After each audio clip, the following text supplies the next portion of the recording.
گل مریم گلمه بودو جون و دلمه بودو وی نازنین دلبر گل نازک دلمه بودو وی نازنین دلبر گل نازک دلمه. علیرضا نیکوکار، ترانه سرا، منصور رئیسی.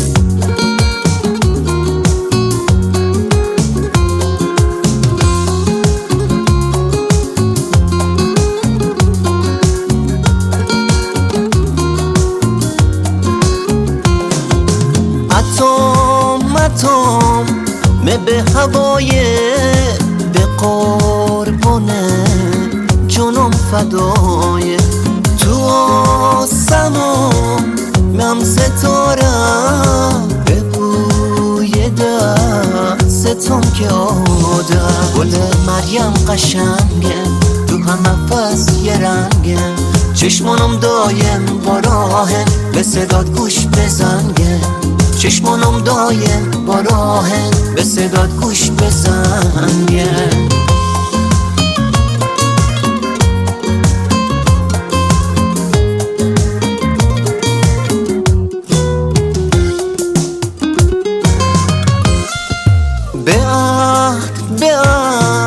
بخو انینو شو تو خوونم تگینو تو شواله سرد و سیاهم بودو که بی پناه. گل مریم سفیده بی دلمه امیده بیچه که دستان یارم دایم بی من چیده بیچه که دستان یارم دایم بی من چیده.